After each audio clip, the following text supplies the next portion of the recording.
Nandito kami sa boundary ng Pilar at Donsol. Ayan po. Ayan po. Tayo po ay magmamasid lang po. Ayan. Kakasama kami ngayon ni Kuya Val.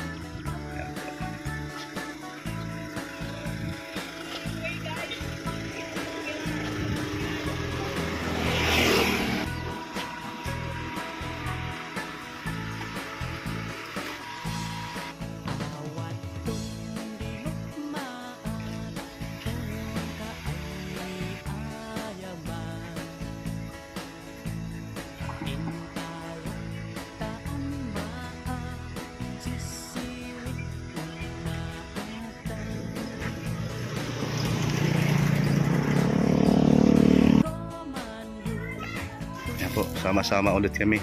Naghahanap po kami ng matutulungan sa pangunguna ni Kuya Val Santos Matubang. Ayan po. Kaisa-isang charity vlogger kahit saan maaasahan. Hello mga kalingap, mga kaibigan. Good morning. Nandito kami ngayon sa Ugod, Donsol, Sorsogon po. Kaya po kasama ko si Kuya Val. Nandito po ngayon. Ito po, meron po siyang binibigyan ng tulong doon at isa pong senior. May nakita po akong gustong bigyan at ati pong puntahan. Ito po, meron po ako ditong binili na pang-ayuda po. Ayan po. Ayan po yung nabili ko po ito. Saka 5 kilong bigas. Ayan po. Meron po tayong bibigyan. Ayan. Isa pong babae po na meron siyang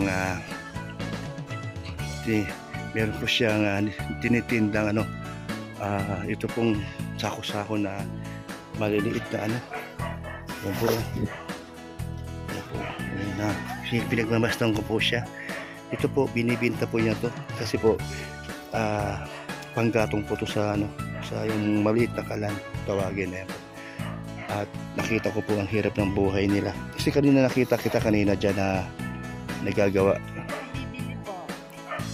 Ano yan, order na? Magkano isang sako? Yung 100 na yan nakakatulong naman sa pang-araw-araw nyo. Ilang sako naman ang naibibinta mo sa isang araw? Nag-aantay lang. Paano kung wala? Anong pagkain nyo? Dito sa tabing dagat. Kasi po malapit po ang dagat dito. Andun lang po banda. Meron po kayong mga anak? 4. Maliliit pa ba o malaki na? Ito mga ito. Ilang taon bang bunso mo? Ang panganay 14. Mga bata pa. Meron ka pa pang asawa? Nasaan na ngayon? Nasa Maynila, nagtatrabaho. Mabuti. At anong trabaho naman ate? Construction. Sige.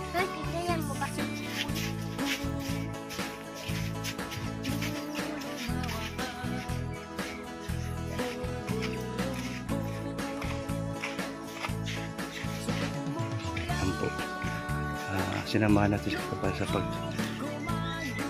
ayuda sa kanyang bibigyan po. Yan. Meron po kasi dyan mag-asawa na may mga kapansanan. Ayan po. At may kasama na si Kalingap Jose Adreno at saka si Kuya Kins. Ayan po. Ngayon po ako'y babalik po doon sa aking tutulungan kasi andun po yung aking bigas at grocery para po ma-interview natin si ate. Ang kanyang hanap buhay ay mangkakahoy o ng ating kapatid o kababayan natin na kung ano na po maisipan nilang diskarte para lang po kumita. At nakita ko po ang sitwasyon po nila at napusuan ko pong siya na lang po ang aking tutulungan o ibigay yung aking dalang bigas at mga grocery.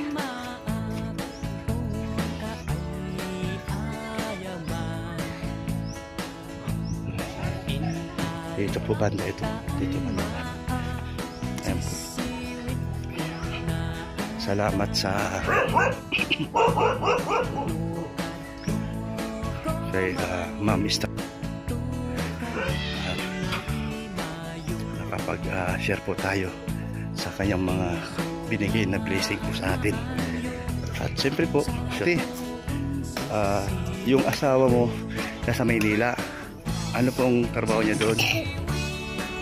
Matagal na ba siya doon? Matagal na? Bago lang siya nagluwas ng Maynila? Kailan ang balik noon? Uy, hindi siya mag-December dito? Dahil gusto niya makaipon at kapagwang bahay. Yeah. Hirig na, tagilid na. Ayun ang kanyang pangarap, makapagtrabaho sa Maynila at pag nakaipon, pagbalik niya, aayusin niya ang bahay niyo kasi tagilid na. Grabe ano. Ang bait naman ng asawa mo at talagang pangarap niya talagang ano yung bahay nila. Ayun po, ayun. Bulok-bulok na nga po, nakaano sa plywood lang. O ano. Ayun po. Ayan. At yung pong mayroong determinasyon ang asawa niya na talagang naningkamot o nagsisikap para maano yung bahay nila. Mag-ipon siya po para maano yung kanilang papagawa kahit pa paano kasi tagilid na po ang bahay nila. Ate, pwede ba akong pumasok na sa loob? Mahating na lang natin. Okay lang? Sige. Yan po ang kanilang bahay. So po kanila, no? So yun po yung pangina. Yun pala yung gatong na yan. Ito po. Maliliit. Ito po yun. Yan po yung ibigay sabihin. So yung binibinta mong panggatong, yun po yung ginagamit nila. Ayun. So ito yung sinasabi mong tagilid na ang mga poste. Ayan ito yung ano nyo. Ito yung loob nyo. At saan kayo natutulog? 2 kwarto? Dito sa kabila. Ilan ang anak mo? 3? 4. Tapos ito, ano to? Istaka ng mga damit. Ang daming damit, ano? Pero malilinis naman yan. Okay. Ito yung mga anak mo. Saan pa anak mo? Ito? Ikaw panganay? Ayan, di mo anak yan. Yung anak mo lalaki, panganay. Saka ito, at ito.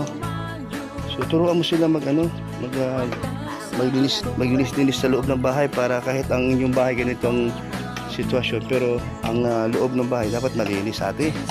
Yung kalat ba, matanggal, no? Yung pinakamasarap panoorin o tingnan ng mga kaya na mabibisita ka o sino, o kahit yung mga anak mo matuto sila maglinis. Okay lang ba? Para yun yan, maraming kalat. Nag-sermon pa.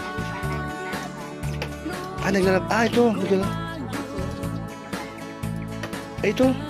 Ito. Ano mo siya?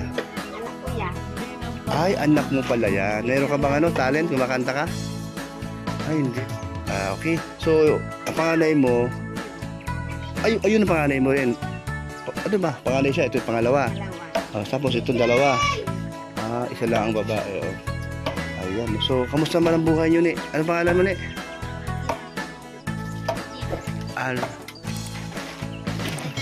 Regina? Si Regina pala. Ikaw ba yung pangalan mo? Mayroon ba kayong mga talent? Sige daw, kanta. Sayaw. Sige. Para bibo. Sige daw. Kanta dali. Sige. Sige daw. Ha? Sige. Sige, sabay-sabay. Sige, para bibo. 1, 2, 3.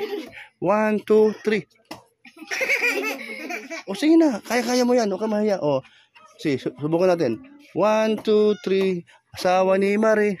Wag mo. Ah, sige daw. Sige na, dali. Oh, yan. Sige na. Oh, sige, turuan mo.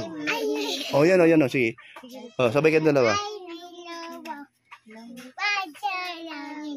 Hindi ko na nakita, umutok na kaya siyang ang pera ko. Pambili ng lobo, sa pagkain siya na, nabusog pa ako. Uy, galing. O sige, kunin mo na yung grocery doon sa labas ang nilagay. Pasok mo dito. Regina, no? Uy, papalakpak ka. Kung marunong ka rin kumanta. Sige, kanta para bibo tayo. O sige daw, pasok mga rito at ating maano. Ayan po. Ano po nga pala pangalan nyo, ate? Jonah po. Jonah Mundo. Ilan taon na po kayo? Dito mo ilagay. 30. O ikaw, Iha, ilan taon ka na? 10. So marunong ka na maglilis-lilis ng bahay? O sige, babayaan na madumi, ha? Matuto kang maglinis ng bahay para habang ikaw ay lumalaki, marunong ka na maglinis ng bahay. Okay lang sa'yo? O simula ngayon, ha? Maglinis ka, magwalis-walis ka, ha? O kasi maraming kalat. Si mama mo kasi maraming ginagawa. So tulong-tulong kayo, kayo mga kapatid, ha? Huwag yung pabayaan ng mama nyo, mama ba, nanay? O ang mama nyo na lagi nagtatrabaho, tas di nyo nialalayan. Lalo na ikaw, Regina, ha? Nangawi pa lang kami. Pagdadating na na. Oo. Kasama mo. Sino kasama mo? O tapos ito sila, lagay niyan. Sila nangangahoy, pagod. Kaya dapat kayo ang maglilinis ng bahay. Kaya mo yon. O kasi bahay mo naman to, wala man ibang magtutulungan kundi kayo magkakapatid. Tama ba na, ate? O di mo basta tinuturuan, ate? Tinuturoan ko rin kasi marunong ako. Ngayon, di sa gumagawa. Tamad, di ba? Ikaw hindi naman. Payo ni Kuya Brooks, wag tatamad-tamad, ha? Simula ngayon, maglinis ka. Ayan, ang daming mga papel. Tanggalin mo. Meron diyang Milo. Ito na yung bigas, 5 kilo bigas. Ate, okay na sa inyo to? Ayan, ayan. Sige, buksan mo. Halika, Regina. Regina, dali. Buksan mo. Dali ka. Halika dito. Mayain ba siya? Mayain ikaw? Ay, huwag ka mahiya. Sige na, buksan mo. Tulungan mo si kapatid mo. Ayan. Ate, meron kasing nagbigay niyan. At ang pangalan po niya ay si Ma'am Star Makeup. Maraming salamat, Ma'am. Ayan. Ayan po. Siya po ay nagsumikap at wala po asawa. At ito po ang kanilang tahanan. At yan po. Sige, gusto niyang Milo? May Milo dyan, Ayan. Tapos marami yan, dyan sa, So, okay na kayo dyan, boy? Huwag yung kainin. Magtimpla kayo, ha? Para maang tiyan nyo mainitan, ha? Sige daw. Wala ba kayong Ayun, may termos pala, baka may tubig mainit, si mama mo, saan si ate mo? Nawala. Ayan po. Ito po, isa po.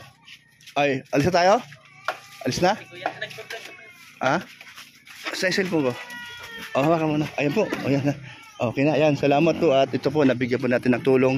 Ayan po. Salamat po, Ma'am Mr. Miko. At meron po tayong na-share.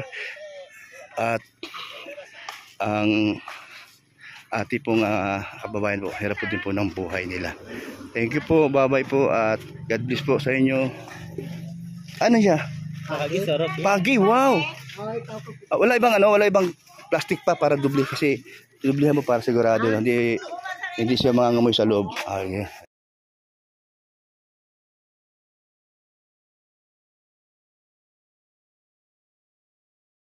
Ayan po, kararating lang po namin at kalalagyan lang namin ng kulambo para po hindi masyadong maano sa init yung kulay ng pintura. At this na napag-ingatan po namin ang sasakyan ni Kuya Val. Ayan po, papunta na po kami sa bahay nila ni Peniel para po nakikiramay ulit gabi, araw at gabi po nandito po kami para po makiramay sa pamilya ni Peniel. sa kanyang papa, at kung saan po tayo na nakakarating dahil po sa mga lakad ni Kuya Bal. At masarap sa pakiramdam na nakasama ko sila, Kuya Bal natin na at grupo niya po. At meron po tayong meron po naman po tayong pakinabang. At siyempre po, at sinasabi ni Kuya Bal at sinasabi ko rin na ako mag-drive pag uwi. Ano po, salitan po kami, magmamaniho para po naman si Kuya Bal na ma-relax at mapapahinga din siya habang ako ay nagmamaniho pabalik sa landing pad. Yung galing naman sa diet po, pagdating sa isang lugar doon sa Ligaw na namili kami ng mga gulay, at ako na po ang pinadrive hanggang po dumating po dito sa Donsol nila Benyel po. At pag uwi, papalik naman po ng landing pad, at dumating po kami alas 12 po ng hating gabi o masigit pa doon sa oras na yun. Kasi po malas po kami dito sa bahay nung unang gabi po, Lunes po ng gabi ay alas 11 pa, sa doon na po kami nakauwi. Nakalis dahil po ang ulan po ay halos po ay tumitigil. Pero ganun pa man po, wala pong hadlang sa aming pagpunta dito. Ayan po, malapit na po tayo sa bahay kung saan dito po siya nakatira, sila si Pinyel po. Ayan, ayan po. Salamat po sa suporta niyo po. Laban lang po tayo, tuloy lang po tayo sa ating layunin kung saan po makatulong tayo. At siyempre po, inasahan po namin ang inyong suporta, lalo na po sa panonood.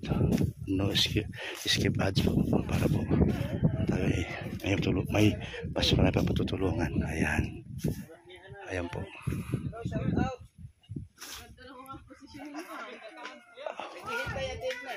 Mayroon kayong kanyang duyan, ano? Wow, ang galing.